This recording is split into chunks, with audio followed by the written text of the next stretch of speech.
ഇവിടെയാണ് മദ്രസ ഇരിക്കുന്നത്. ഇതാ ആ മക്കൾ പോകുന്ന സ്ഥലത്താണ് മദ്രസ ഇരിക്കുന്നത്. അത് ഞാൻ പിന്നീട് കാണിക്കാം. അത് ലൈവിൽ കാണിക്കാം എല്ലാവർക്കും കേട്ടോ.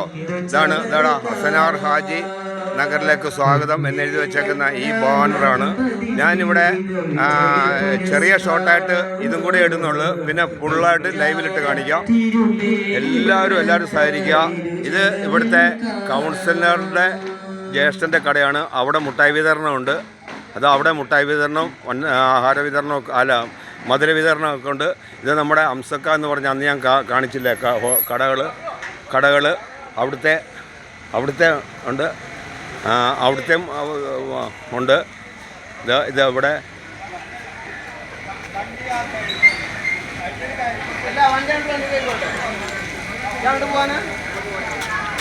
ഞാൻ ഇതും കൂടെ മാത്രമേ ഞാൻ ഷോർട്ടായിട്ട് കാണിക്കുകയുള്ളൂ. ബാക്കി പൂർണ്ണമായിട്ട് ഞാൻ ലൈവിലിട്ട് കാണിക്കാം. ഇതിന് ഒരു ടേണിങ് ആയതുകൊണ്ട് വാഹനങ്ങളുടെ വിഷയമുണ്ട്. അത് നിയന്ത്രിച്ചുകൊണ്ടിരിക്കുകയാണ്. ഇതെല്ലാം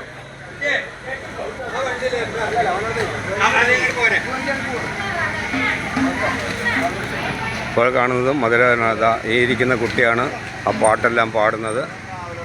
നമുക്ക് മൈക്കിൻ്റെ സമയത്ത് നമുക്ക് ആ പാട്ടുകൾ നമ്മൾക്ക് എൻ്റെ വോയിസ് കിട്ടില്ല. അതുകൊണ്ട് കണ്ടില്ലേ, 2 വീടുകളിൽ നിന്നും ഇത് വീടുമാണ്. ഇത് അംസക്കാൻ്റെ വീടാണ്. ഇത് ഇവിടെ ഷൗക്കത്തെന്ന് പറഞ്ഞ ഇക്കാൻ്റെ ആ ചായയായിട്ട് കണ്ണാടി ഇട്ടിരിക്കുന്ന ഇദ്ദേഹമാണ് ഇവിടുത്തെ ഷൗക്കത്തെന്ന് പറയുന്ന ഇതിൻ്റെ ഓണർ. ഇവനൊക്കെ ചായ കുടിച്ചുകൊണ്ടിരിക്കുകയാണ്. എല്ലാവരും നല്ല സന്തോഷത്തിലാണ്. ഇതാണ് ഷൗക്കത്ത്. പിന്നെ ഇത് ഒരു വീഡിയോ മാത്രമേ ഇപ്പോൾ ഇവിടെ ഇടുകയുള്ളൂ.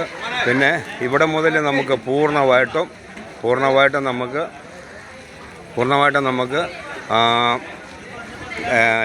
ഇനിയുള്ളതൊക്കെ ലൈവിൽ കാണിക്കാം. ഇതെൻ്റെ മോൻ, അന്ന് ഞാൻ കാണിച്ച മോനാണ്. ഇതെൻ്റെ പേര് അനിയനാണ്. ഇതാണ് എൻ്റെ മോന് കാണിച്ചത്. ഇവിടെ എല്ലാവരും നമ്മളോട് ഇത് അൽവി എന്ന് പറയും. ഇദ്ദേഹം ഇവിടുത്തെ പൂർണ്ണ ഇതോടുകൂടി നിൽക്കുന്നതാണ്. അൽവി സഖാവ് എന്നാണ് അറിയപ്പെടുന്നത്. ഇത് ഏതാനും മിനിറ്റ് മാത്രമേ ഞാനിപ്പോൾ ഇവിടെ കാണിക്കുകയുള്ളൂ. കാരണം എന്നാ വെച്ചാൽ ഇത് കഴിഞ്ഞാൽ ഇത് നമ്മുടെ ഒരു സഹോദരൻ ഉസ്താദനാണ്. എല്ലാം പൂർണ്ണമായിട്ട് എല്ലാ കാര്യത്തിലും മുൻപന്തിയിൽ നിൽക്കുന്നതാണ്. എല്ലാം ഒരു ഉമ്മ വാപ്പ പെറ്റ മക്കളെ പോലെ പൂർണ്ണമായിട്ട് സഹകരിക്കുന്ന ആൾക്കാരാണിത്. വരുന്നതാണ് ഇവിടെ നിന്ന് പോയ ഇവിടുത്തെ ജനങ്ങളെ ഹൃദയത്തിലേക്ക് ഒരു ഉസ്താദ്. ഞാൻ എപ്പോഴും പറയാറുള്ള ഉസ്താദാണ്.